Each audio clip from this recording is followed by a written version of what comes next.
paradojas de la ética.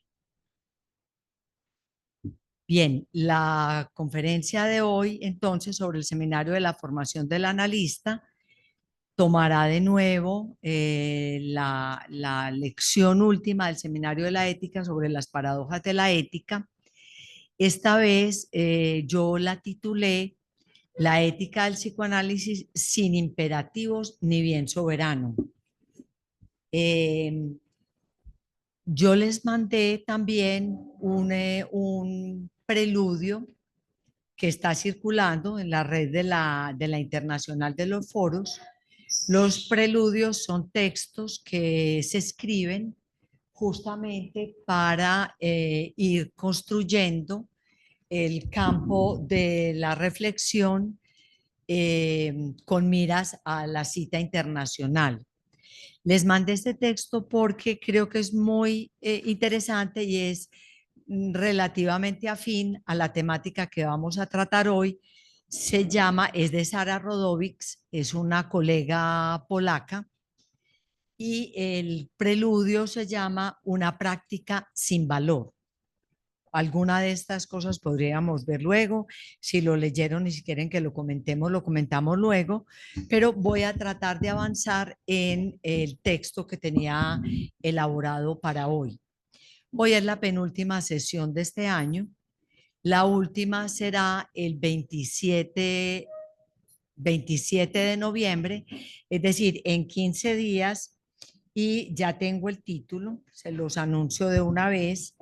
El título de la última con la que vamos a cerrar el trabajo de este año lo titulé Del horror al coraje de saber.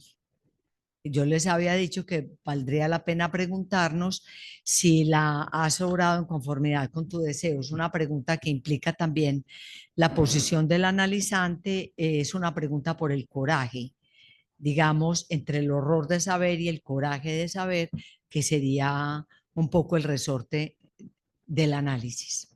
Bueno, volveré pues, como había anunciado antes, a retomar la lección del final del seminario 7 sobre las paradojas de la ética, esta vez para revisar cómo Lacan sitúa la ética del psicoanálisis en oposición, no en continuidad con las éticas tradicionales.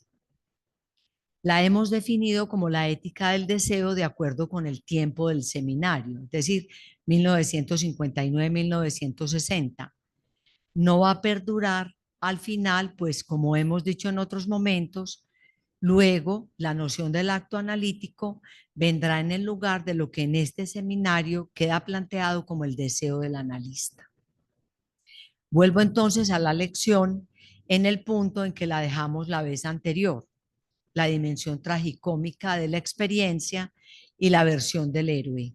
Entonces cito a Lacan, dice, lo patético en esta dimensión es, lo ven, exactamente lo opuesto, la contrapartida de lo trágico. No son incompatibles, porque lo tragicómico existe.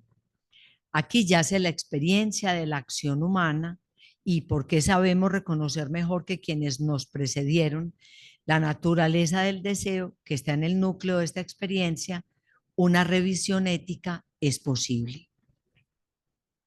Un juicio ético es posible que represente esta pregunta en su valor del juicio final. ¿Ha usted actuado en conformidad con el deseo que lo habita? Esta es la pregunta que no es fácil sostener, es Lacan. Estoy citando textualmente a Lacan en la misma lección que venimos comentando. Partiendo, pretendo que nunca fue formulado en otra parte con esta pureza y que solo puede serlo en el contexto analítico. Es decir, una ética que implique el deseo como pregunta en el juicio final, Lacan piensa que es exclusiva del campo analítico. A ese polo del deseo, dice Lacan, se opone la ética tradicional.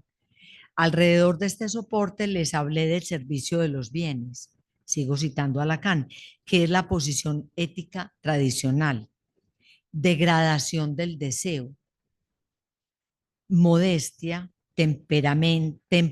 temperamento, esa vía mediana que vemos articulada tan notablemente en Aristóteles, el mesotes o la vía media en Aristóteles, se trata de saber de dónde toma ella su medida y su medida puede ser fundada.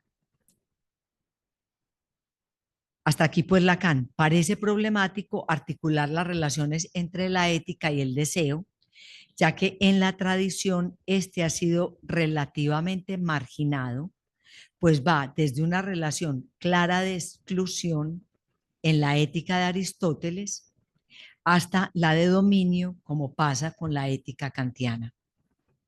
O sea, Lacan lo que nos va a mostrar es que el eje con el que Wallace está pensando la ética y su confrontación con las éticas tradicionales es justamente en relación con el deseo.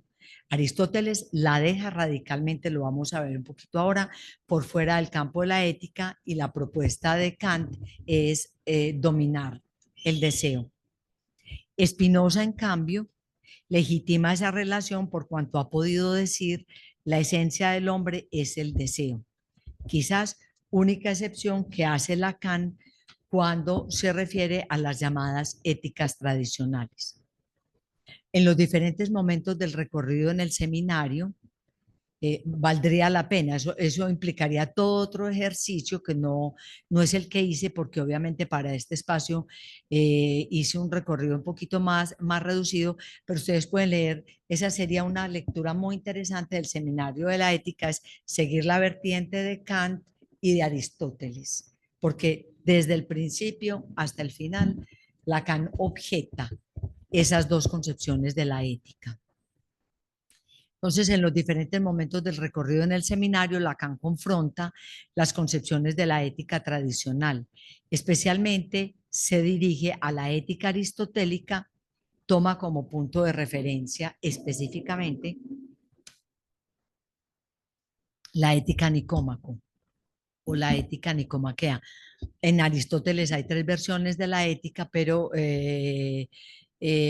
Lacan se ocupa específicamente de leer la ética nicomaquea y la kantiana, por otro lado, tomando como categoría de análisis el tratamiento del deseo. Lacan en Kant toma específicamente dos vertientes, dos textos de Kant que son la crítica de la razón práctica y la fundamentación de las costumbres, ¿cierto? Que es como la versión práctica, digámoslo así, de la ética. Lacan es muy preciso al decir que ha usado por referencia el término ético y no el de moral. Lo encuentran desde la primera lección para poner en evidencia la insatisfacción profunda que provoca tanto la filosofía tradicional como la psicología contemporánea, debido a que finalmente no son más que, esto es una expresión de Lacan, una mascarada o una coartada en lo relativo a la pregunta por la acción del hombre, y específicamente aquella que se define como la acción moral. Recuerden que la pregunta que estamos trabajando es que la pregunta del juicio final sobre nuestra acción es si hemos obrado en conformidad con el deseo. O sea que Lacan sigue ese mismo eje en relación a las éticas tradicionales. ¿Cuál es el motivo moral? ¿Cuál es el resorte de la acción llamada moral? Bien, Lacan es muy preciso al decir que ha usado por preferencia el término ético y no el de moral para poner en evidencia la insatisfacción profunda que provoca tanto la filosofía tradicional como la psicología moderna, debido a que finalmente no son más que una mascarada o una coartada en lo relativo a la pregunta por la acción del hombre, y específicamente aquella que se define como una acción moral. Claramente sitúa al psicoanálisis por fuera de toda ordenanza moral, por fuera de todo imperativo del deber, así como del peso de los ideales colectivizantes que se apoyan en un desconocimiento de la verdadera naturaleza del hombre. Particularmente va a referirse a Aristóteles y Kant y define como éticas, y las define como éticas del amo, del poder, a ambos por cuanto establecen a su vez el carácter de universal y de necesario, y lo universal que implica lo intemporal, lo eterno, lo para todos. No hay opciones. Entonces, para la singularidad o para consideraciones individuales, ni en Aristóteles ni en Kant. Esa es la vía que puede considerarse en el carácter de imperativo, máxima, universal, categórica, ¿cierto? Son 4 categorías: imperativo, máxima, universal y categórica de la ética kantiana, en la cual la razón pura es la única condición de una acción moral que vale para la humanidad y que a su vez excluye todo objeto o sentimiento posible. Ese carácter universal a su vez conlleva el sentido moral como innato, a priori y en consecuencia común. En él se apoyan todos los juicios y no por la inteligencia o la capacidad de discernimiento o la elección del sujeto en particular, que está descartada en la ética kantiana. Bien. No hay bien soberano, tampoco. Entonces estamos en el imperativo categórico como máxima y como universal, y por el otro lado la premisa del bien soberano, que es la premisa aristotélica, y el bien soberano o el bien supremo quiere decir 2 cosas: el bien por encima de todos los bienes y un bien en el sentido universal. Lacan destaca claramente la diferencia entre el lugar que el ideal ocupa para Aristóteles, incluso para Platón, que ellos han optado por colocar en el corazón del ser la ilusión del bien soberano. Así que el objetivo que Lacan se traza en el seminario es desmitificar, la frase es textual, tanto la perspectiva platónica como la aristotélica del bien, siguiendo no simplemente el progreso freudiano en materia del bien, sino mostrando cómo la evolución misma de la historia ha introducido el problema del bien en una economía de los bienes. Ese es otro gran tema que me parece que se podía trabajar en el seminario, es como el bien soberano devino la economía de los bienes. Creo que lo que media es Bentham y una introducción del capitalismo que Lacan en el seminario 7 presenta de manera, me parece, no muy definida propiamente. Esto en la página 261 del seminario 7. Lacan rechaza lo que él llama la Sbarmerei de Platón, es decir, su ensoñación de orientación religiosa, que consiste en haber proyectado sobre lo que llamo el vacío impenetrable en el centro de nuestro ser la idea del bien supremo. Lacan sitúa el problema al decirnos que la inversión que Freud produce respecto de las éticas tradicionales es decirnos que no hay bien soberano, que el bien que el hombre busca es un bien interdicto, no imposible de alcanzar, sino que de alcanzarlo lo llevaría a lo peor, al horror y no a la felicidad. El problema del bien, y particularmente el bien soberano, es un problema esencial entonces en el campo de las éticas tradicionales.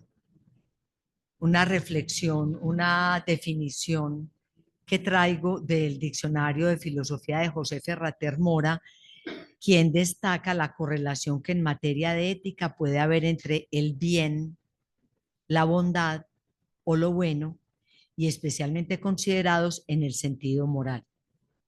De ellos, la vía que toma es la de subsumirlos en cierta medida a la noción de bien. Cuando el bien es moral, nos dice, se trata de saber si es algo subjetivo u objetivo. Muchas filosofías admiten las 2 posibilidades. Aristóteles y gran número de escolásticos definen el bien como algo que es apetecible, con lo cual parece tender al subjetivismo. Pero enseguida dice Aristóteles, el bien es algo apetecible porque hay algo apetecible, o sea, lo es porque en sí mismo tendría esa condición de ser deseable para un sujeto. El bien es por este motivo lo que todas las cosas apetecen. pues hago un pequeño paréntesis que me demorará un poquito, pero la Ética Nicómaco, que está compuesta por 10 libros, el primer libro empieza diciendo toda acción, todo pensamiento y toda tecné en el hombre apunta necesariamente hacia un bien. Y el desarrollo que va a hacer en la ética precisamente es que ese bien, que es un bien soberano, que es el bien para todos y es el bien por encima de todos los demás bienes, es la felicidad. Este es el, digamos, pues, el desarrollo inicial, el planteamiento inicial de Aristóteles en su Ética Nicómaco. Ahora, que la concepción de la ética del psicoanálisis avance en la vía de situar la relación del hombre con lo real, plantea problemas muy importantes, entre ellos la objeción a lo ideal y real que se soporta en las ilusiones. Freud mismo fue siempre claro al advertir que los ideales no solo son imposibles de alcanzar y que ellos encierran un carácter antipsicológico, en las expresiones de Freud, es decir, que desconocen la verdadera naturaleza humana, sino que al mismo tiempo son generadores de la represión y de la segregación. Estas consideraciones no son ajenas a las problemáticas esenciales a las concepciones tradicionales en materia de ética. En la tradición filosófica, el pensamiento sobre los fundamentos de la acción moral, voy a ver si trato de resumir un poquito este punto porque me parece muy importante. Hay dos concepciones, es si la acción moral, el fundamento de la acción moral es autónoma o heterónoma, es decir, si es innata a priori en el sujeto o si es heterónoma, es decir, si es motivada por factores externos. Quienes apoyan la tendencia de la concepción de autonomía respecto de la acción excluyen la posibilidad de que pueda intervenir algún tipo de coerción externa. Kant es el modelo de esta concepción, ya sea para el sujeto de la acción, ya sea para el fundamento mismo de la ley. Caso en el cual no puede ser considerada como verdadera acción moral. Si hay algo que funda esa acción, Kant la descarta como una acción moral. Es decir, si un enemigo mío se está ahogando en el río y yo voy a salvarlo, no porque quiero salvar a mi enemigo, sino porque quiero que piensen bien de mí, pues el heroísmo con que fui a salvar al enemigo. Kant dice, eso es una acción heterónoma, es decir, está inspirada en razones exteriores y nunca podría ser considerada como una bien moral o como una acción moral. O sea, él tiene varios ejemplos. Este, pues, el de salvar al enemigo es un ejemplo de Kant. El caso más contundente es el que se refiere al imperativo moral kantiano, ya que para él tanto el deber como la moralidad y la intención de una conducta que sea moral no puede tener otro resorte ni otro objeto que no sea la voluntad pura. Con lo cual no solo descarta la coacción externa, sino también todo beneficio o ganancia del sujeto. Ganancia ya sea de felicidad, de utilidad o narcisista. La segunda tendencia, la que incluye el carácter heterónomo, determina esa acción moral justamente como un efecto de esa fuerza o coerción externa, como sucede con los sistemas derivados del cristianismo o en general las tendencias que sitúan en la voluntad divina la determinación de la acción o el bien. La voluntad divina se constituye en la medida de la acción, así como lo que permite discernir entre el bien y el mal. Entonces, ahora, ¿cómo situar la ética del psicoanálisis? La dimensión paradojal es esencial para responder por la pregunta. O sea, ¿es una ética autónoma o es una ética heterónoma? La respuesta es simple si se puede definir que hay un carácter heterónomo, el soborno íntimo en el cual se estructura el sujeto gracias a la dependencia vital del otro, es el punto a partir del cual el sujeto adquiere la posibilidad de decidir entre el bien y el mal.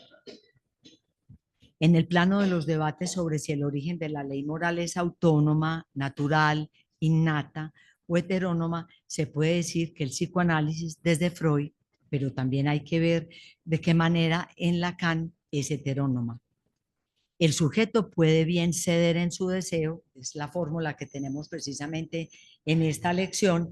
El sujeto puede bien ceder en su deseo cuando se ha comprometido en un pacto con el otro, al cual se somete en un soborno que lo aliena al deseo del otro de manera tan radical que justamente Freud evoca que un sujeto considera como bueno aquello que ponga en cuestión aquello que no ponga en cuestión el amor del otro. Lo que Freud encuentra es que aún sabiendo que puede ser el bien, el hombre puede no elegirlo. También otro paréntesis, porque en el malestar en la cultura, digamos que ahí uno podría encontrar donde Freud entra a tomar partido en las concepciones de las éticas tradicionales, porque, o sea, Freud, voy a decir algo un poquito como excesivo quizás y que habría que demostrarlo, pero Freud es kantiano hasta cierto momento de la enseñanza, porque Freud piensa el imperativo del superyo con el modelo del imperativo categórico kantiano.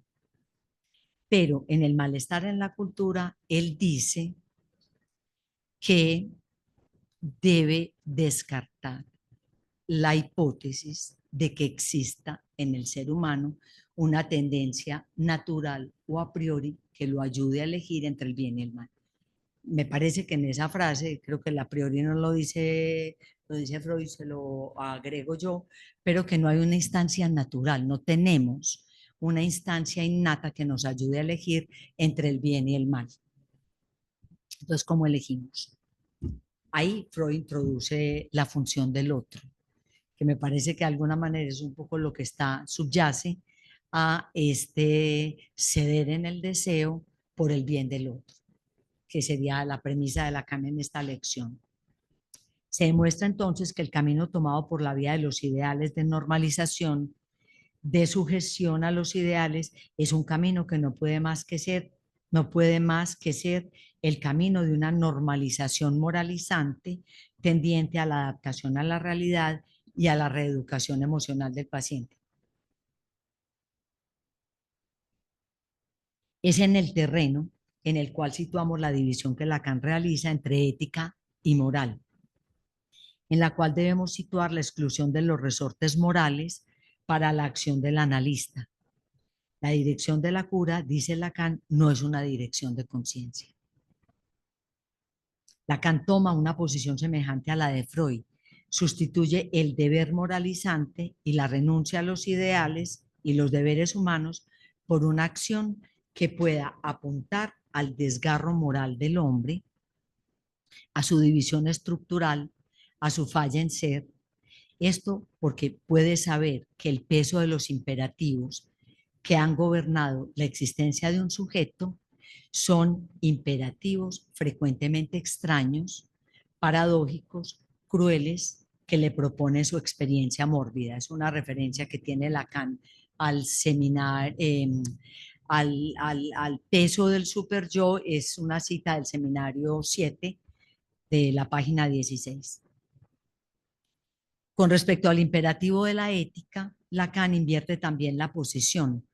No es el imperativo de obrar en conformidad con los ideales de la civilización, en tanto que ideales colectivos o morales, sino en conformidad con el deseo. El rechazo del imperativo del deber, del corazón de la ética en psicoanálisis, no es un rechazo caprichoso. La intención de proponer una división con la moral tiene su fundamento preciso porque Freud ha podido revelar que cuanto más exigente el deber, más establece la represión, más aumenta el empuje a la transgresión. Uy.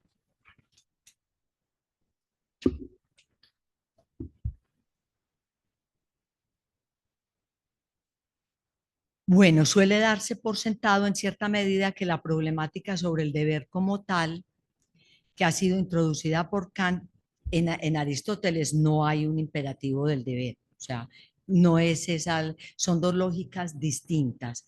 Lo que me pareció muy interesante recuperar este recorrido es que Lacan las sitúa de todas maneras las dos del lado del discurso del amo, del poder. Bueno, suele darse por sentado en cierta medida que la problemática sobre el deber como tal ha sido introducida por Kant, pero en realidad lo habían precedido otras manifestaciones. La pregunta por cómo se debe actuar o cuáles son los móviles de una acción que sea moral, por ejemplo, ya estaba presente en Sócrates, que sostiene una afirmación según la cual nadie obra en contra de lo mejor a sabiendas. Es decir, que para la ética tradicional uno no elige lo peor sabiendo qué es lo mejor. Y yo creo que lo que Freud nos muestra es exactamente eso, es decir, que el sujeto puede elegir lo que lo daña, lo que no le conviene, para preservar el amor del otro. En cambio, en las éticas tradicionales, si usted sabe qué es el bien, qué es lo que conviene, no habría ninguna razón para que no obrara por esa vía. Entonces, la relación entre la acción y la razón le da al deber un asidero esencial en el debate de las éticas tradicionales. Si hay sobre ese asunto un requerimiento de un cierto forzamiento, es quizás porque ha sido detectada desde siempre una especie de paradoja interna entre la acción, entre la razón y la acción, más que la continuidad aparente. Bueno, la noción del deber en Kant ha sido expresada como la necesidad de una acción por respeto a la ley, la necesidad objetiva de la acción a partir de la obligación. En este respeto a la ley deben estar excluidas todas las inclinaciones del hombre, el amor propio, el amor al otro, el deseo de reconocimiento, inclusive el deseo de obrar bien para obtener el reconocimiento. Voy a hacer otro paréntesis, porque eso es parcialmente cierto. Kant lo dice, efectivamente, que no debe haber ningún objeto, ningún afecto que pueda intervenir en la elección de la acción moral, porque ella opera por el deber, por el respeto mismo a la ley. No hay ninguna otra mediación. Sin embargo, en la metafísica de las costumbres, Kant introduce una variante y dice solo un afecto podría ser considerado para indicar el imperativo, que el imperativo categórico universal operó. Y dice el dolor. Y Lacan automáticamente pesca esto, yo no se lo he leído a ningún kantiano, pero Lacan lo pesca automáticamente, dice Kant es de la opinión de Sade, que sería otra vertiente sin duda pues para trabajar, porque Lacan introduce a Kant, Aristóteles y Sade en la tríada de ciertas concepciones de la ética. El dolor sirve como un indicador de que el imperativo categórico obró, dice Kant. Si produjo dolor, humillación, rebajamiento de sí, sufrimiento, humillación, etcétera, es porque operó el imperativo categórico. Es el único afecto que Kant implica, admite como posible dentro de esa obligación universal. La obligación universal, según Kant, no puede ser descubierta por medio del estudio de datos empíricos, tales como los deseos o las inclinaciones humanas. Tanto entonces Kant, pues como Aristóteles, dejan por fuera toda concepción en relación al deseo. Aristóteles, por su parte, tiene un apartado en la Ética Nicómaco en el que dice que por fuera de la ética deben quedar necesariamente lo que él llama las pasiones bestiales. Las pasiones bestiales, uno podría decir, son las pulsiones freudianas, ¿cierto? Es decir, es el deseo, la concupiscencia, las aberraciones sexuales, etcétera, etcétera. Todo eso para Aristóteles debe quedar por fuera del campo de la ética, o sea, la ética lo excluye para poderse formular como tal. Bueno, Lacan dice, refiriéndose ahora a Aristóteles en la misma lección que estamos comentando, dice, la moral de Aristóteles, está en la página 374, examínenla en detalle. Vale la pena se funda enteramente en un orden sin duda concertado, ideal, pero que responde, sin embargo, a la política de su tiempo, a la estructura de la ciudad. Su moral es una moral del amo. Estoy citando a Lacan en la página 374, realizada para las virtudes del amo y vinculada con un orden de los poderes. El orden de los poderes para nada debe despreciarse. No son estos comentarios anarquistas, dice Lacan, simplemente hay que saber su límite en el campo que se ofrece a nuestra investigación.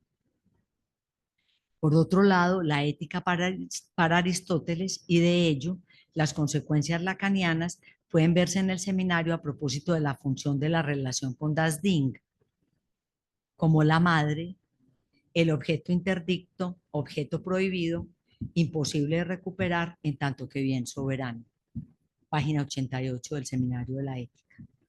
Es en relación a ese das Ding, o sea, lo que Lacan dice es que no tenemos el bien soberano, está das Ding, que el objeto, que el bien soberano, en realidad en el inconsciente, el bien soberano es el objeto interdicto, imposible de recuperar, y que es la madre das Ding. Es una cita de Lacan del seminario en la página 88.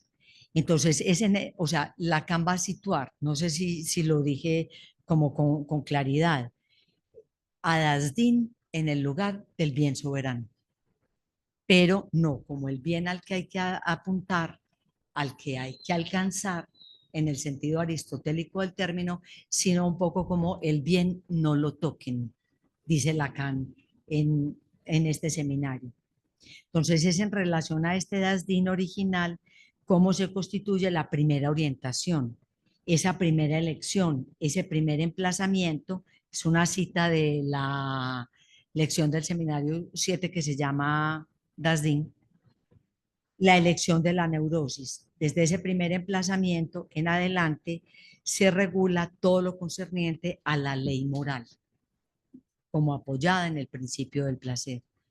Ese principio elige como bueno lo que me gusta y lo incorpora, o malo lo que es nocivo, entonces se expulsa.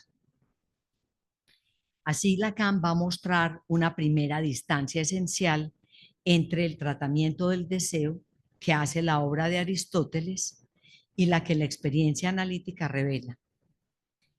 Lo cito: quizás la cuestión no será correctamente percibida en su verdadero relieve hasta comparar el punto en que nos ha colocado nuestra visión del término deseo con lo que se articula, por ejemplo, en la obra de Aristóteles.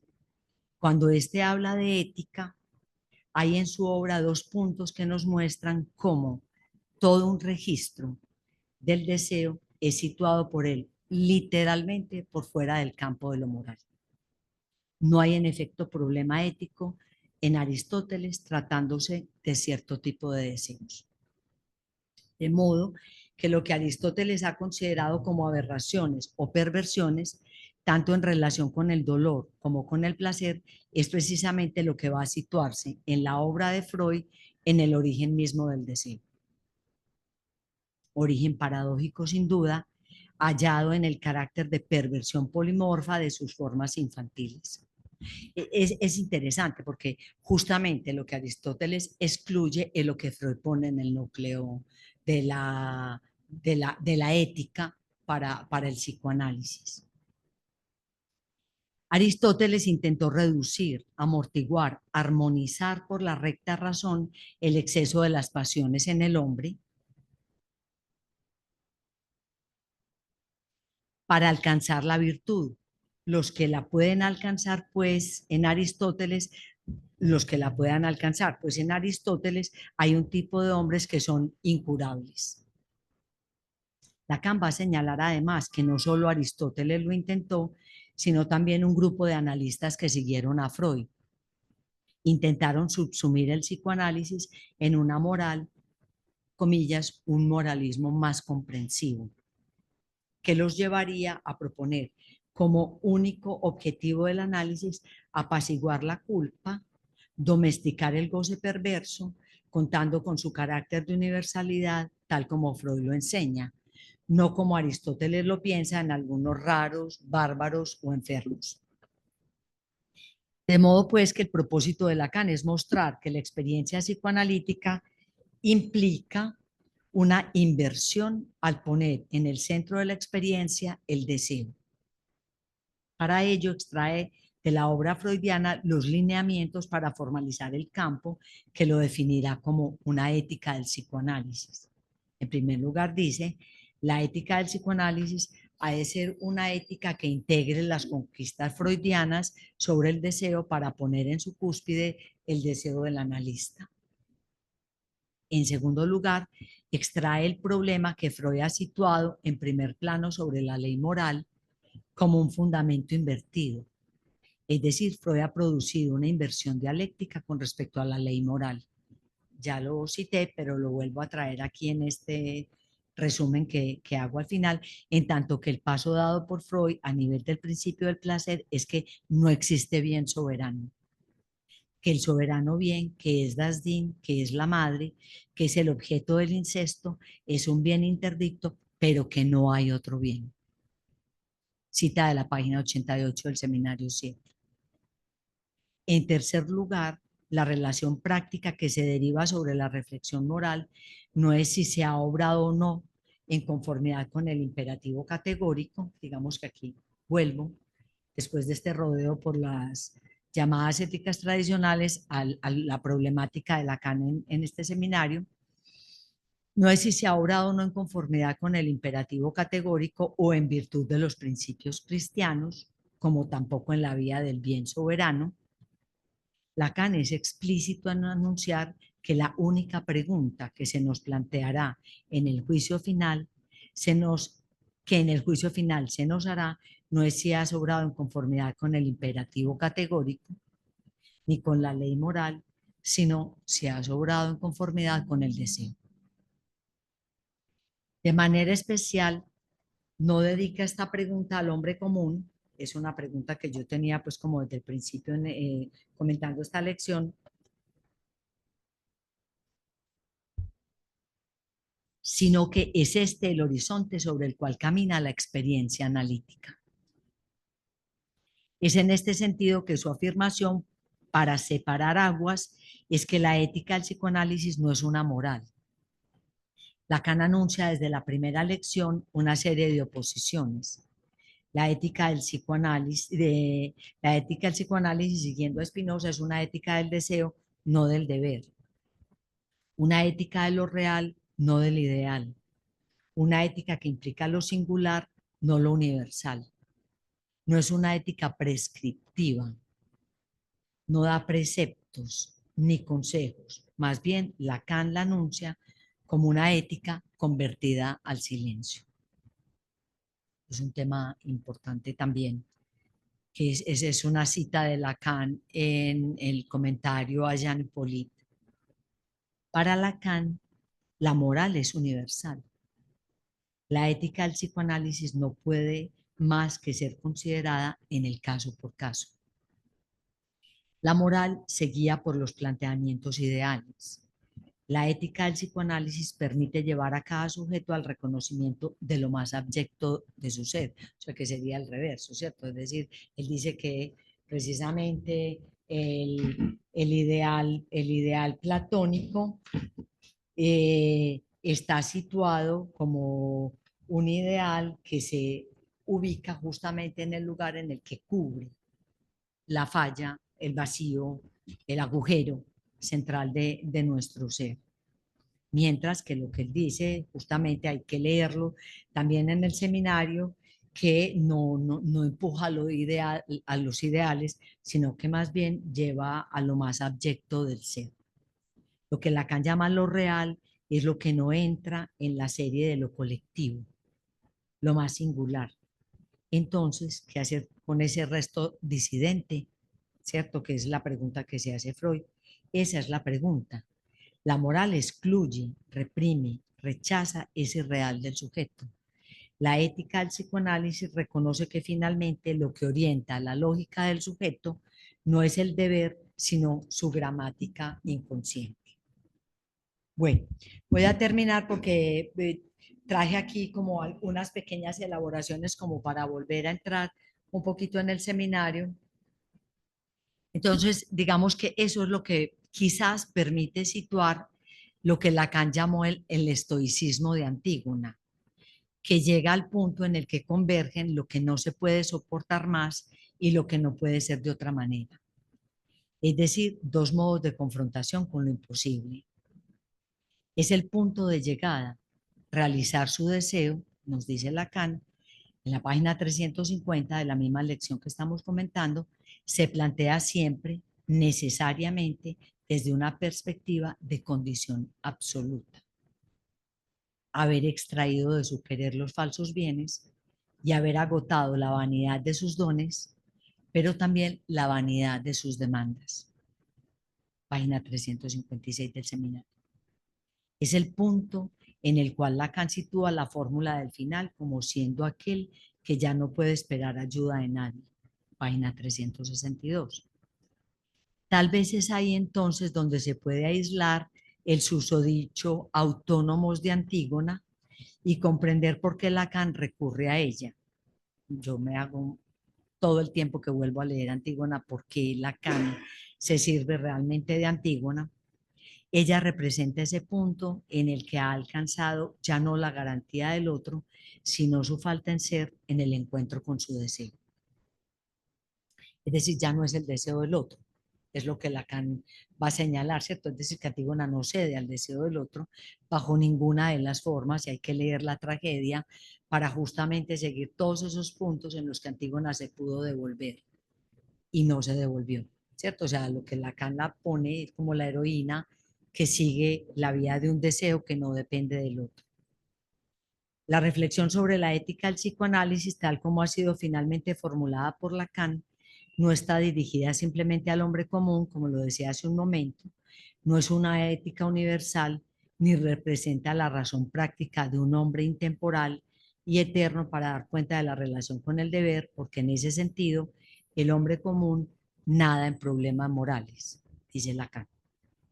Él está regido por el imperativo moral del superyo, el hombre común. O sea, lo que Lacan está pensando es cómo el hombre común, el de a pie, el que somos cada uno, finalmente por fuera de la experiencia analítica, cómo nos las mal arreglamos, digamos, con el imperativo moral del super yo, pero como la experiencia analítica lo que hace es mostrar la inversión, o sea, no son las éticas tradicionales, que la ética, digamos, la moral del inconsciente, movida por el imperativo del super yo, es una moral que agobia realmente a lo que Lacan llama el hombre común, el que está regido por el imperativo moral del superyo que lo moviliza como un péndulo desde la omnipresencia del sentimiento moral hasta el otro extremo, el masoquismo moral.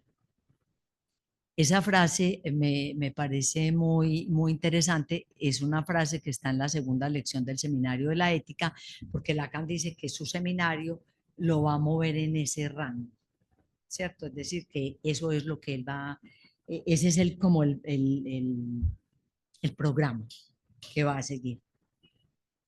Poco importa finalmente si este imperativo tiene el nombre de Kant o el de Super-Yo.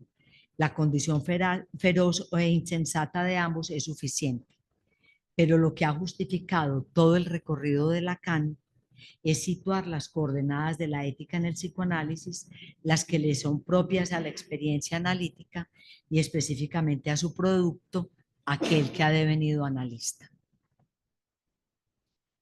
Aquel que ha devenido, la expresión que utiliza Lacan es responsable del análisis. En estas coordenadas, entonces, al tú debes ser del deber moral como un tú debes incondicional kantiano, Lacan le opone el llega a ser lo que eres, lo que no puede alcanzarse por otros medios. Es interesante también, Lacan piensa que esa vía solo se puede recorrer por la experiencia analítica. Solo la experiencia analítica, no empeñada en el amor samaritano, puede permitir las coordenadas para que un sujeto pueda realizar su deseo en una perspectiva de condición absoluta, como se entiende el haber realizado el deseo al final. Bueno, hasta acá pues este recorrido que traje, siguiendo un poquito el hilo de esas referencias que trae Lacan precisamente en esta lección, pero es un poco son la síntesis porque Lacan ha elaborado durante mucho tiempo a lo largo de todo este seminario las referencias a Kant y Aristóteles. Curiosamente, Lacan dice, en cambio, dice cómo no estar cerca de alguien que ha podido decir la esencia del hombre, el deseo es la esencia del hombre, que es la fórmula de la ética de Spinoza. Y Lacan tiene quizás una referencia implícita a Spinoza, pero dedica el seminario a separar claramente la ética del psicoanálisis de las éticas morales. A veces se piensa que este seminario plantea las relaciones del psicoanálisis con la filosofía, pues yo creo que en realidad lo que Lacan hace es definitivamente separar esos dos campos, ¿cierto? Porque a veces se tiende a pensar en Aristóteles, en Kant, etcétera, etcétera, para tratar de mostrar en dónde está el problema del psicoanálisis. Lo que Lacan creo que es explícito, espero pues como haber dejado, como haber transmitido ese recorrido que quise hacer, es que lo que Lacan se propone es separar radicalmente la ética del psicoanálisis de cualquiera de las éticas tradicionales. Bueno, entonces, hasta aquí pues traigo esto. Si quieren, discutamos un poco, hablemos. Supongo, no sé si leyeron el preludio, que precisamente se llama una práctica sin valor. Me pareció interesante y yo dije, pues va en la misma línea de lo que me propuse trabajar para comentar esa parte de esa lección. ¿Quién tiene alguna pregunta, un comentario? Pero necesitamos. Okay. Espérate que se necesita micrófono. ¿No? Doctora, pues por ese trabajo tan limpio y tan depurado, realmente es excepcional. Imagino las horas que usted dedicó para prepararlo. Yo le tengo dos preguntas. Eh, Analizando el sufrimiento. em, bueno, primero yo me presento. Mi nombre es Agdi. Yo soy psiquiatra de la Universidad de Antioquia. Estoy aquí, invitado por la doctora Gloria Patricia Peláez. En este momento hice una maestría en psicoterapia y me estoy dedicando básicamente al estudio de las neurociencias. Am, Dice así, el sufrimiento te hará más fuerte si te das la oportunidad de sentirlo, de aceptarlo. Te volverá más poderoso de lo que puedas imaginar. Ese regalo más grande que tenemos, soportar su dolor sin quebrarnos. Y eso surge el poder más humano, la fe. La fe. La fe. ¿De quién es la cita? Bueno, y la pregunta. Ah, me dijo que iba a hacer una pregunta. Dos. Usted dijo que iba a hacer dos preguntas, me parece. Dos. Ah, Marilu, discúlpame.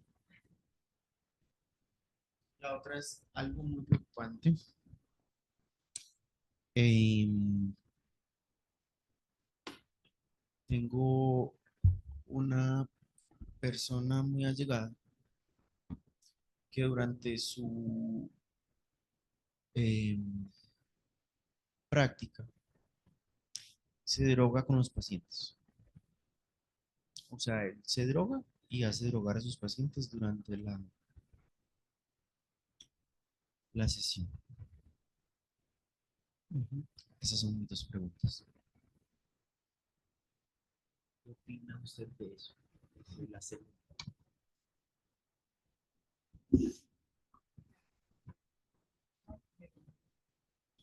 Yo tampoco veo allí una pregunta. Un comentario.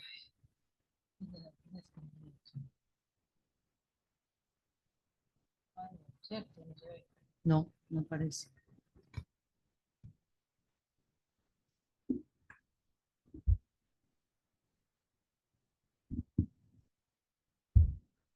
Bueno, a mí me preocupan las dos. A usted lo preocupa la segunda, a mí por supuesto también. Pues la primera también. Porque digamos, voy a decir algo que puede ser un poco forzado, pero digamos la primera lectura de hacer del dolor una fuente de poder y de fortaleza, de soportar el dolor, me parece kantiano también y sadiano, porque justamente cuando Kant dice, voy a ver si encuentro rapidísimo la cita aquí, el deslizamiento que hace Lacan de, de Kant a Sade en la página 99, que precisamente Lacan viene hablando de Dasdin, dice, asimismo esa relación me parece suficientemente subrayada en el tercer capítulo, tomen la referencia, concerniente a los móviles de una razón pura práctica. Es el tercer capítulo de la metafísica de las costumbres, cuyo título es Los móviles de una razón pura práctica. En efecto, Kant admite de todos modos un correlato sentimental de la ley moral en su pureza y muy singularmente les ruego que lo registren en el segundo párrafo de esa tercera parte. O sea, la cita está perfecta y hay que ir a buscarla. Este no es sino el dolor mismo. Les leo el pasaje. Dice Kant, dice Lacan, que dice Kant. En consecuencia, podemos ver a priori que la ley moral, como principio de la determinación de la voluntad, perjudica por ello mismo todas nuestras inclinaciones y debe producir un sentimiento que puede ser llamado de dolor.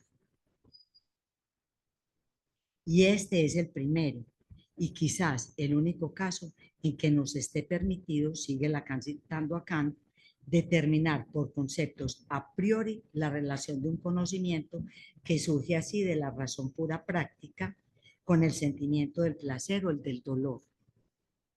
En suma, resume Lacan, Kant es de la opinión de Sade. Pues para alcanzar absolutamente das Ding, para abrir todas las compuertas del deseo, que nos muestra Sade en el horizonte, esencialmente el dolor. Por eso me preocupa esta idea que yo no aconsejaría elevarla al estatuto de un ideal. Yo creo que la experiencia analítica es para lo contrario, quizás para obtener una, no sé si les parece que podamos decir una fuerza, una fortaleza o algo, pero justamente habiendo podido atravesar el dolor que implica que hay una satisfacción masoquista. Bueno, esa me preocupa. La segunda no tendría como muchos comentarios, es muy preocupante, como a usted le parece, creo.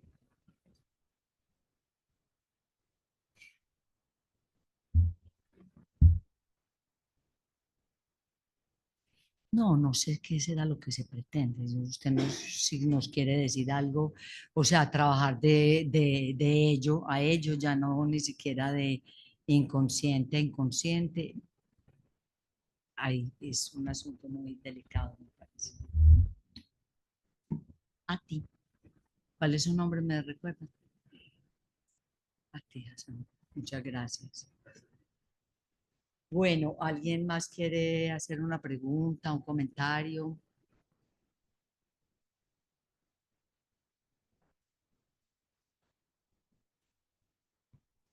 Muchas gracias, Clara. Que en relación porque es que Lacan eleva, si has actuado con tu deseo, lo pone como en la categoría de proposición. me llama mucho la atención en el seminario, que habla de que propone eh, su definición del deseo desde una perspectiva, pues, como dices, nos has presentado, Clara, desde una perspectiva diferente a los imperativos, pues, kantianos, si te entendí, pues, el recorrido. Sí, sí. Y lo otro, en relación a la culpa, de lo único que ha de sentirse, pues, culpado, pues, culpable, es haber renunciado a su deseo. También, y hay otro asunto que plantea Lacan en el texto, no lo trajiste acá, Clara, pero a mí me llama la atención que él habla de traición en relación al deseo. Traicionarse a sí mismo. Entonces eso Ujú. sí, culpa, traición, como dos que hacen parte de esa proposición que Lacan va a mantener pues en relación desde el psicoanálisis pues, del sujeto pues, no hacerse responsable de su deseo. eh, Es que la traición es muy interesante porque significa que yo renuncio a mi deseo para preservar el bien del otro. Digamos, esa es la fórmula que tiene ahí Lacan, justamente traicionarse en su deseo. Ceder en su deseo es traicionarse en su deseo. Que es muy fino eso que traes precisamente, yo creo que tiene que ver precisamente con el desarrollo de Lacan. Ahora, justamente en donde empecé el comentario de esta lección, Lacan dice que ya dio la vuelta por la heroína, que ya dio la vuelta por Antígona y que va a revisar a otro, que es el del poder, el del discurso del amo, y dice que es Creonte. Y Creonte es el que se traiciona, precisamente. Sí. Y Gracias, cede Clara. al final.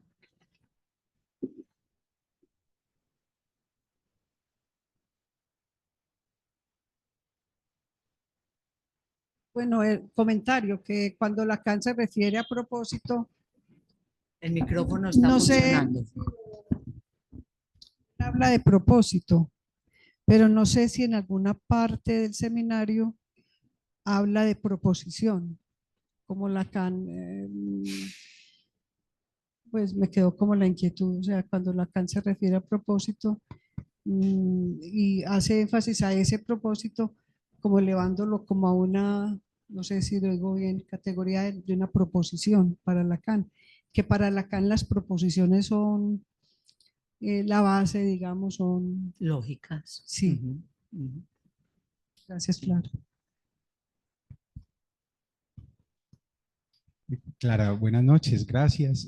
Bueno, Yo quisiera poner en perspectiva de la lección del amor al prójimo lo de ceder en el deseo. Y se me ocurre esta pregunta. ¿Ceder en el deseo es acceder al goce? Lo pregunto porque en el amor al prójimo, Lacan habla de una barrera frente al goce, y que ahí está el amor, ese amor del prójimo, de amarás al prójimo como a ti mismo. Y me parece muy interesante porque de repente el amor está en la mitad entre deseo y goce. Y, y me pregunto si ese ceder en el deseo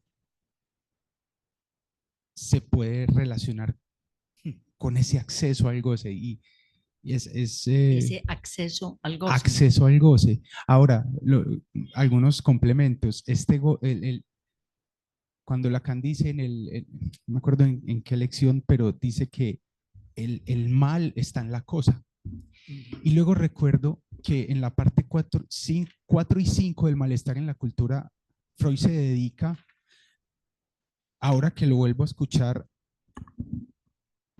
cuando nos preguntamos por si hay una instancia natural para decir lo bueno y lo malo, y es tremendo porque lo que Freud dice ahí es que somos unos genios del mal. O sea, sabemos exactamente cómo hacer el mal.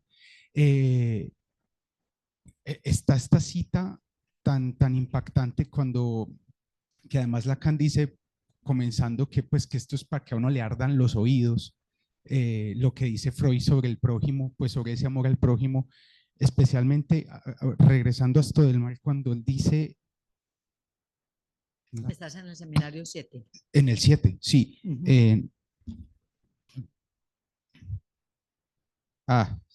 Justo perdí la cita.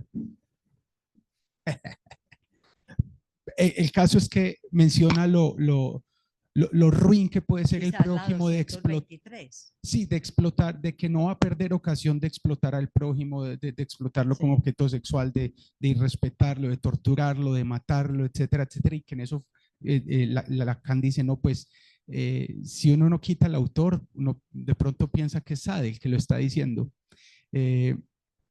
Entonces,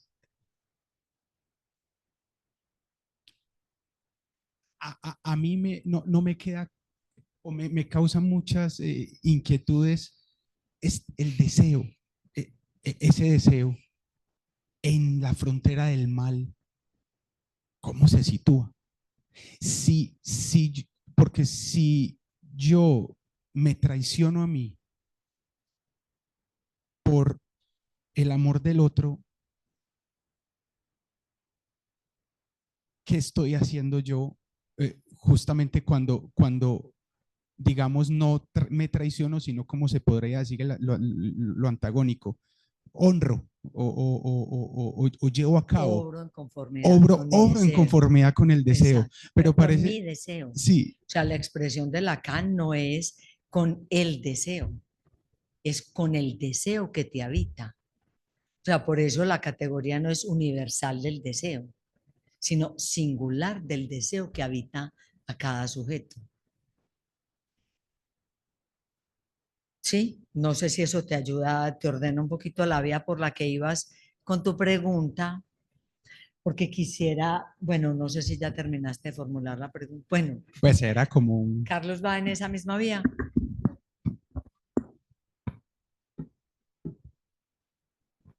Sí, yo quiero agregar una cosita y es que a mí también eso me parece muy paradójico y llegar al punto de obrar conforme al deseo. A Sobre, su deseo. sí, eso. Porque sobre todo, pues están las expresiones de el deseo es el deseo del otro, ¿cierto? Acá que nos presentan pues a Sting, pero me llamaba la atención también ahorita que lo decías, el bien interdicto eh, que no, pues que alcanza, que se alcanza a leer con Freud. Mm, que de alcanzarse llevaría pues al horror, etcétera, ¿cierto? Bueno, porque también lo que uno encuentra con Lacan, a mí a veces me ha parecido como cierto estado de tensión, he tenido la impresión, porque es también lo mortífero del deseo, ¿cierto? Lo que implica pues también esa parte, no sé cómo nombrarla, o mortífera, es que es como la palabra que se me ocurre en este momento, como lo mortífero del deseo. Entonces, si bien traicionarse a sí mismo sería ceder en el deseo, también a mí me llama la atención eso de obrar conforme al deseo, a su deseo, pues implica también ese lado mortífero, ¿cierto? Eso me ha No, generado, espérate. ¿El lado mortífero está dónde? yo lo he puesto como del lado del deseo, o sea, Ujú. bueno, esa es Ajá, creo que la pregunta. ajá. Sí.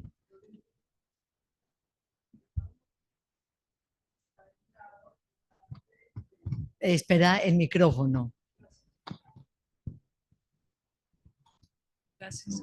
Que yo lo entendí que el lado mortífero está del lado del imperativo, del otro lado. Sobre todo que hay hablando de la emoción, enlazándolo a esa emoción a la única emoción de la que se habla, que tiene que ver con el sufrimiento, eso está del lado de lo mortífero. Pues así como lo he entendido yo en lo que hemos hablado, del lado de la obligación del imperativo. Que me llamaba la atención, este es un comentario que no se habla de compasión, por ejemplo, cuando se cede al otro, no se habla de compasión, se habla casi de obligación, que es lo que, una obligación, un deber, un ideal. Así lo he entendido pues en lo que nos has traído y en lo que yo he leído también, que se trata es de actuar en conformidad con el propio deseo, no traicionarse a sí mismo, no ser culpable de haberse traicionado a sí mismo, de haber caído en su deseo. Entonces, bueno, y así lo que he podido pues. Gracias. Ya articulé la pregunta. ¿Es ceder? ¿Se aleja o se acerca a la cosa? Muy buena la pregunta, sí. Creo que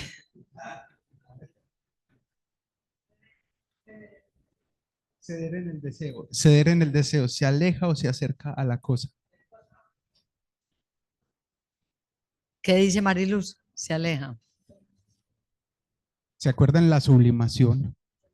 Vuelve y juega. O sea, algo que vela la cosa, algo que hace su lugar. Sí, que la mantiene como a distancia. Ajá. O sea, de verdad que este seminario me lo estoy leyendo palabra a palabra. Muchas veces hay que volverlo a leer. Y voy palabra en a el palabra. goce de la transgresión y las veces que ha mencionado deseo son poquitas. Hasta ahí, Son muy claro. poquitas, Ujú, realmente. ujú.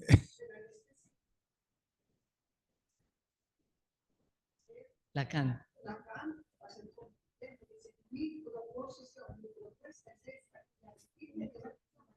En el goce de la transgresión. En la última. Ah, sí, la última. Claro. De la ética.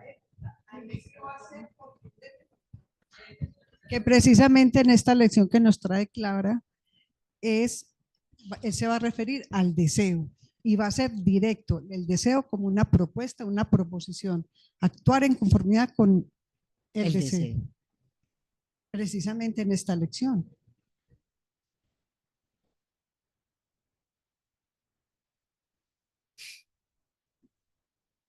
La pregunta, sí, la pregunta de Juan Esteban me parece muy, muy interesante porque ¿qué quiere decir ceder en el deseo? Leámoslo en Lacan y te digo que hay que leerlo palabra por palabra y muchas veces. Finalmente, en la página 379, miremos dónde Lacan lo va a definir después de que dio la vuelta por Aristóteles y por Kant, ¿cierto?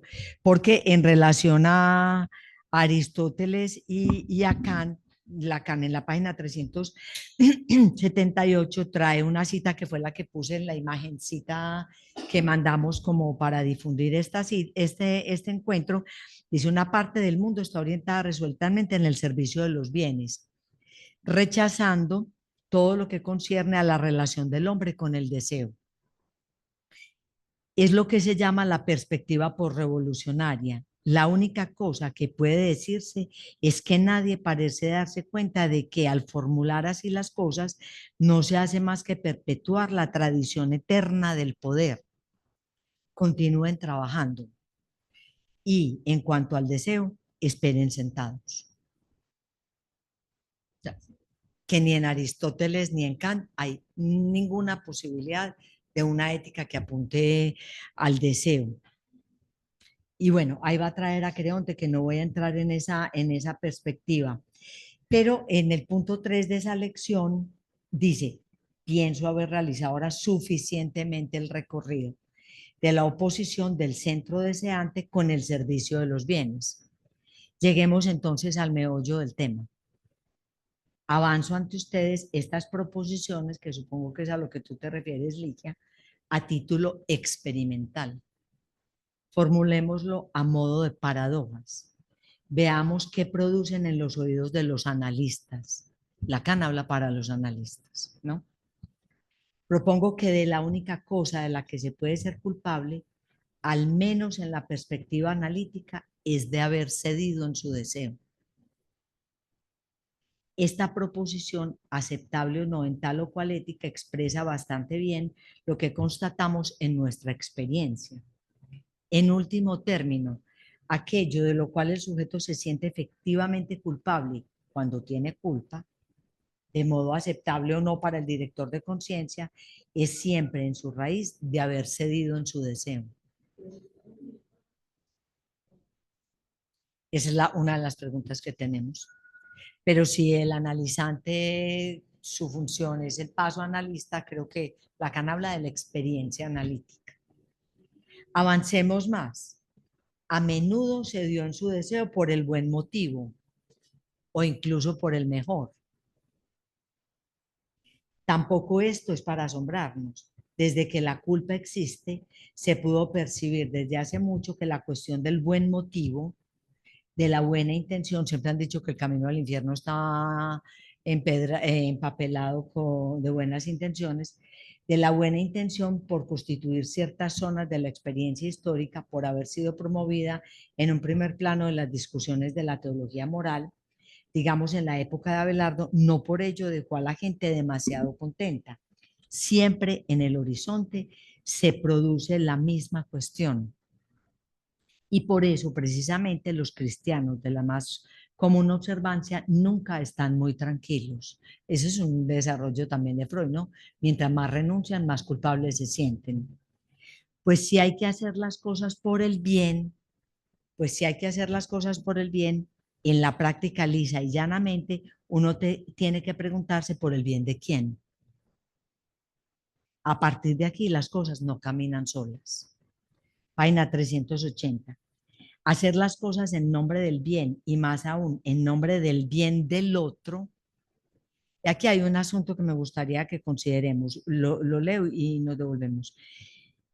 El bien del otro es esto lo que está muy lejos de ponernos al abrigo, no solo de la culpa, sino de toda suerte de catástrofes interiores. En particular, esto no nos pone ciertamente al abrigo de las neurosis y sus consecuencias. Bueno. Voy a pasar a la página 381 porque él aquí va a dar una vuelta que después en otro momento la trabajaremos sobre el héroe y el hombre común. Pero entonces vuelve y dice, lo que llamo ceder en su deseo, página 381, se acompaña siempre en el destino del sujeto, lo observarán en cada caso, noten su dimensión. Miren que aquí Lacan está a ras de la experiencia, ¿cierto? Es decir, quizá no está en el orden de una elucubración simbólica, matemática, lógica, está a ras de la experiencia. Nos lleva a ir a ver a ras de la experiencia misma de lo que significa ceder en el deseo, en su deseo. Se acompaña siempre en el destino del sujeto. Lo observarán en cada caso. Noten su dimensión de alguna traición. O el sujeto traiciona su vía, se traiciona a sí mismo y él lo aprecia de ese modo, es decir, lo sabe. O más sencillamente tolera que alguien con quien se consagró más o menos a algo haya traicionado su expectativa, o se traiciona el mismo o cede ante el deseo del otro que lo ha traicionado. Yo creo que ahí hay unas vueltas que son muy importantes de considerar. Voy a decir un poquito algo en relación a eso. O con quien se consagró más o menos a algo haya traicionado su expectativa, no haya hecho respecto a él lo que entrañaba el pacto. Dice, el pacto, fasto o nefasto, eso no importa. Pues decir, se pusieron de acuerdo para matar o se pusieron de acuerdo para hacer el bien, no importa. Lo que cuenta es la traición al pacto, que viene del otro. El pacto cualquiera sea este, fasto, nefasto, precario, a corto plazo, aún de revuelta, aún de fuga, poco importa. Algo se juega alrededor de la traición cuando se la tolera, cuando impulsado por la idea del bien, entiendo del bien de quien ha traicionado en ese momento, se cede al punto de reducir sus propias pretensiones y decirse, pues bien, ya que es así, renunciemos a nuestra perspectiva. Por eso es que pienso es ceder en su deseo, no es, no es caer en la tentación, pues finalmente del goce, ninguno de los dos, pero sin duda tampoco yo, vale más, volvamos a entrar en la vida ordinaria, ahí pueden estar seguros de que se encuentra la estructura que se llama ceder en su deseo. Y vuelve Antígona.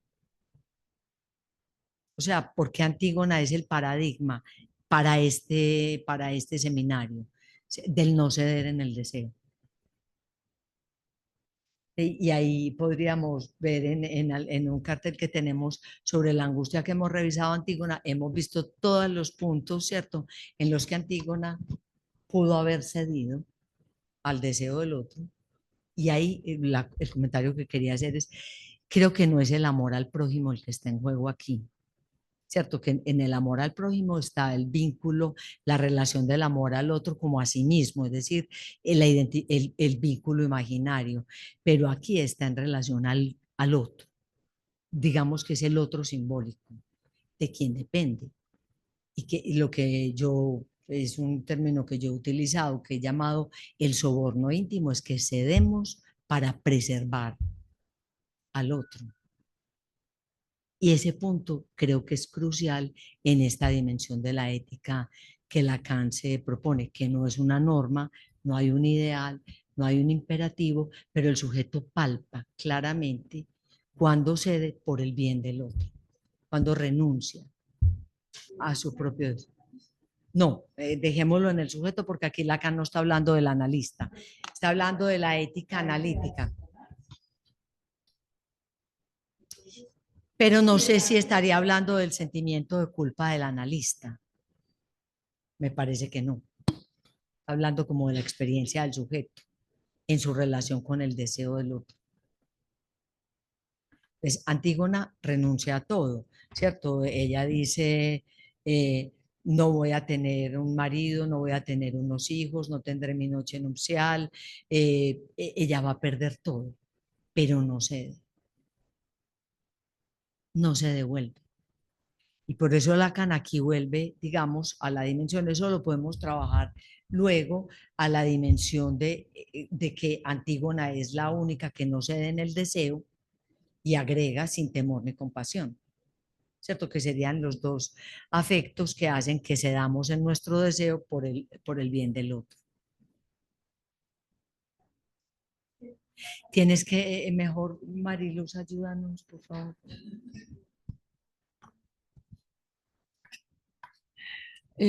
Clara, es que a mí siempre me ha parecido muy enigmático ese modelo de no, Antígona como modelo de no ceder en el deseo, porque es un deseo mortífero. Pues ella sabe que va para el Hades, sabe que, claro, ya no quiere dejar a su hermano por fuera, pero a mí me parece muy enigmático cómo aplicarlo a la posición de analista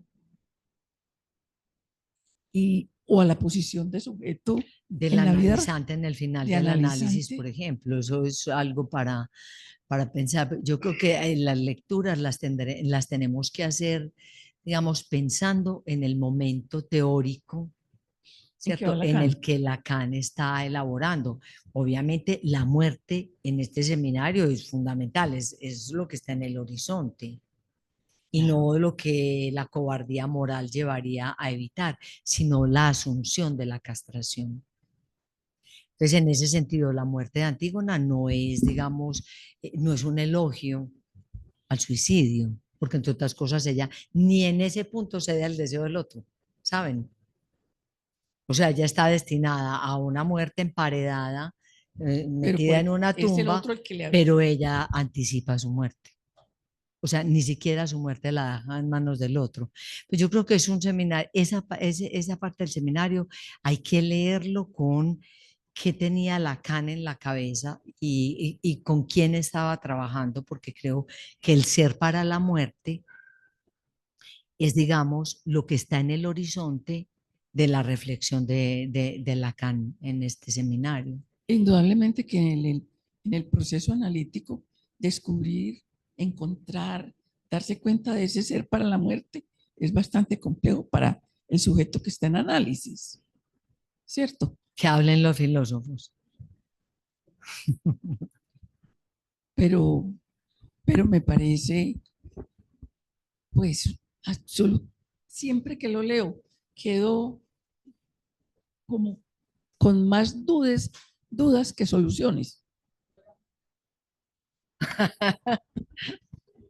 Bueno, Clara, pero yo sí quería preguntarte si esa referencia de el ser para la muerte en el seminario es la concepción de Heidegger. Es esa, es eso. Ok, gracias. sí, claro. Pero precisamente en ese libro que estábamos trabajando ahora, Colette Soler dice que hay que saber leer ese ser para la muerte de Lacan, que tiene que ver con un ser para la castración. Pero me parece que es justamente, pues Lacan no trabaja tanto el problema de la castración, sino el entre dos muertes, el atravesar el umbral de la relación con la muerte, es cierto, la función del bien y la muerte, la función de lo bello y la muerte, es decir, que es la teoría de la castración, en alguna parte estará por ahí, algún día lo volvemos a revisar, pero Colette Soler indica que hay que saber leerlo con la fórmula que realmente está en juego para Lacan en este seminario. Es decir, si los ideales y el imperativo justamente lo que implican es un todo del ser, ¿cierto? Un ser todo.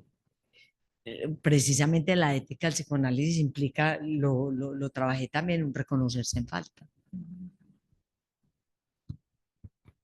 El asunto es que el reconocerse en falta implica perder al otro. Porque nos pasamos toda la vida traicionándonos por el bien del otro. Y esa separación fundamental que Lacan llama el ser para la muerte del final del análisis es esencial. El problema que nos trae Juan Esteban ahora en relación al amor al prójimo, que en realidad es la voluntad de destruir el prójimo, me parece que es otro asunto y que amerita otra lectura. Pues, o sea, lectura en otro momento, quiero decir.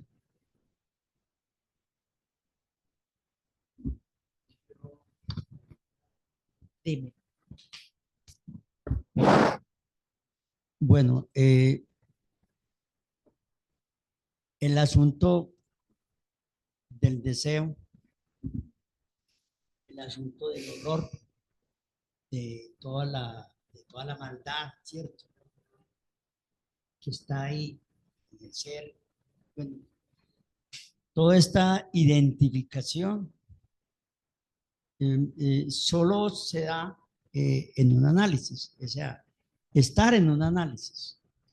Cuando de pronto entiendo cuando habla de un hombre común, ¿cierto? Él ¿Un habla qué? de un hombre común. El hombre común. El hombre común.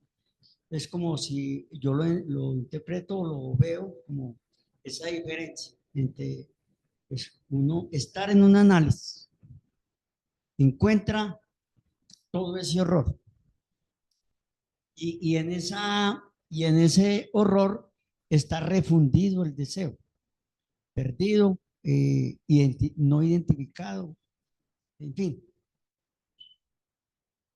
En ese sentido, esta perspectiva de si se aleja o no se aleja de la maldad, no, es un encuentro dentro de todas esas cosas horrorosas y dificultosas, todo ese dolor, todo ese sufrimiento, toda esa repetición, todos esos síntomas, en fin, todas esas situaciones que uno encuentra en un análisis, que encuentra entre toda esa confusión, encuentra el deseo. Se aferra, si logra aferrarse a ese deseo, es es como la perspectiva, o Ujú. el camino hacia donde va el análisis, hacia dónde debe ir el análisis. En este sentido, pues toda esta parte de hablar de un hombre común es deslindar, ¿cierto? Para entender y para descifrar todo ese horror, toda esa maldad intrínseca en el ser, en fin, como sea. Ahí está el deseo, que se encuentra y se aferra a esto, lograr aferrarse a él, no traicionarse, entonces no volver, sino aferrarse. ¿Qué es el deseo? No, yo no sé, pero uno se aferra a algo en esa perspectiva, en esa indagación, en esa pregunta, ¿cierto? Es lo que quería como expresar y si esto bien entendido en ese camino. Ligia parece que quiere decir algo al respecto. Y tal Libardo. vez Juan Esteban, que introdujo el Libardo, problema de mira, la no maldad, te voy en a, donde nadie estaba hablando de ella. en relación a lo que dice Reflexionar Libardo. algo. Libardo, lo que yo entiendo es que el deseo se refugia en el síntoma, ¿cierto? Esa es una respuesta, ¿no es cierto? Entonces nos preguntamos por qué a veces en el síntoma sufrimos, ¿no es cierto? Entonces ahí encontramos una relación, pues, que es lo que tenemos que llevar a análisis, ¿no? Porque el deseo se refugia en el síntoma, o sea, el deseo no aparece así, pues, como expuesto, ¿no? Precisamente para eso es el síntoma. Pues de alguna manera está pues ahí refugiado, lo digo yo, pues.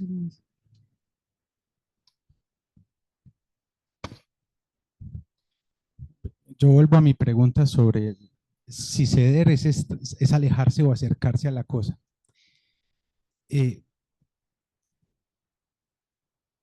Probablemente la acerca, en la medida en que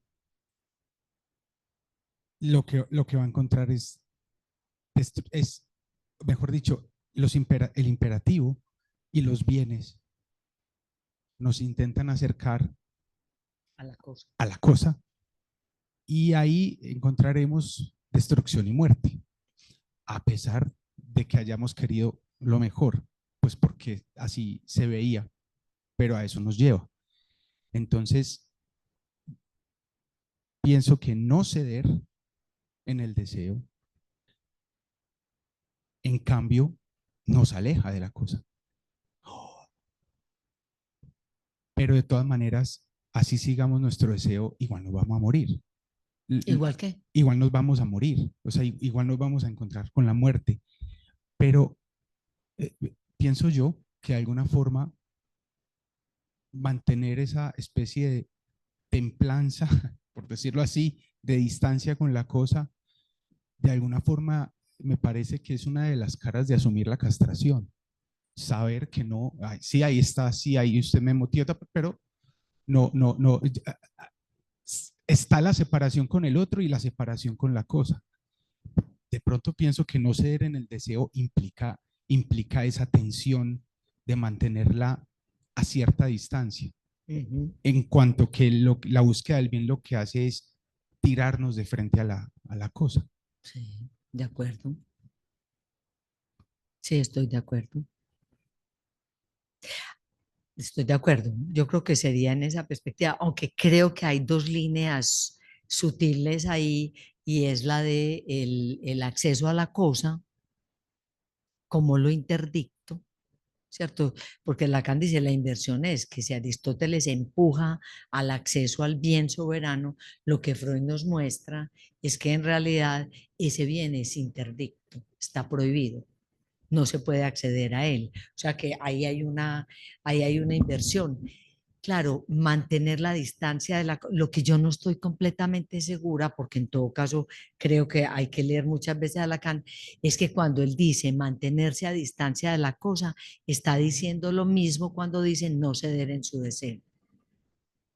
Creo que no está diciendo lo mismo. Que son dos líneas de la reflexión ética.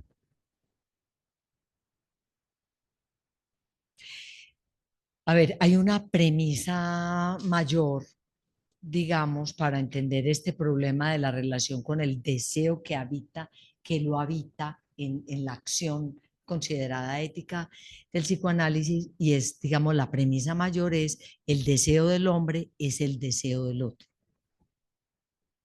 Yo creería que en esa lógica está todo esto que se desarrolla con ceder en su deseo, ¿cuál? ¿Y por el bien de quién? ¿Cierto? Es decir, el sujeto está atrapado en el campo del deseo del otro. Su deseo es el deseo del otro. Entonces, la dimensión de la ética implica una separación del deseo del otro. Creo que el problema del bien y del objeto, que no son menores, pero no son el mismo. Es lo que me parece que podríamos como considerar en esa perspectiva. En todo caso, la premisa mayor es que el sujeto renuncia a su deseo, eso es un principio casi, para preservar el amor del otro, la tesis de Freud sobre el superyo. Considera bueno lo que preserva el amor del otro, no importa si es nocivo o no. Si preserva el amor del otro, es bueno. Esa es la concepción de lo bueno que trae Freud.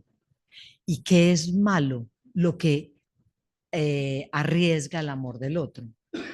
No importa si es bueno, si es el bien soberano, no importa. Es bueno si preserva el amor del otro, malo si arriesga el amor del otro. O sea que ahí hay una lógica en la que Freud hace nacer el superyo, consideramos bueno lo que preserva el amor del otro, pero además va a decir algo muy importante y no demos muchas vueltas porque ahora nos vamos a meter en problemas, pero Freud dice no solamente porque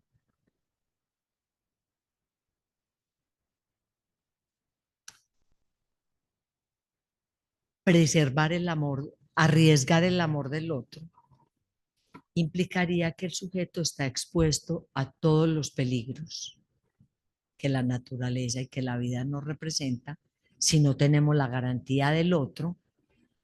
Dice, no solamente por eso, sino porque además se expondría al daño que ese otro le podría producir. O sea, en realidad cedemos al deseo por miedo al daño del otro. ¿Cierto? En la tesis de Freud, me parece, habría que pensarlo, no es por el miedo, por el horror a mí mismo, sino porque estoy expuesto a la voluntad nociva del otro. Entonces cedo en mi deseo para preservarme.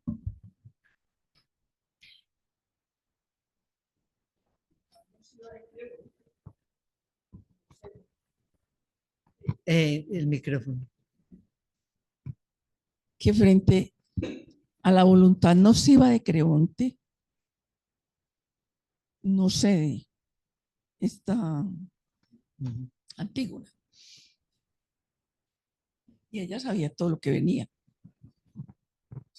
Claro, y por eso yo digo, ella lo anticipa además, es decir, ella ni siquiera ese acto lo deja en manos del otro, ¿cierto? Cuando se decide Creonte, se arrepiente, quiere devolver la historia que ya es irreversible, su hijo está muerto, su esposa está muerta, todo en un mismo acto, intenta devolver la historia, entra a rescatar a Antígona, pero Antígona hasta ahí, en ese acto, se anticipa a ese deseo de Creonte. En fin, creo que finalmente, evidentemente es un seminario muy problemático, pero creo que también muy rico. Bueno, nos vemos el 27 entonces. Bueno, muchas gracias a ustedes. Bueno, como epílogo, léanse el preludio que les mandamos, que se llama Una práctica sin valor. Ella toma una cita de Lacan en la que dice, bueno, y los términos que encontramos en este camino son ambiguos, como lo demuestra además la afirmación posterior de Lacan. Una práctica sin valor, eso es lo que debemos instituir. No es casualidad que esta conclusión surja de la comparación de nuestro discurso, el discurso de la interpretación, bueno, con la estructura del chiste, pero bueno, léanlo, que es está muy cortico, pero es el segundo preludio de preparación a la cita internacional de Sao Paulo. Bueno, entonces nos vemos el 27, que sería la última sesión de este año, que la titulé por ahora, lo que estoy elaborando, del horror al coraje de saber. Vamos a ver si logro dar un poco la vuelta por algunos de los problemas que quedaron hoy en el camino. Que tengan buena noche, no, muchas gracias a ustedes.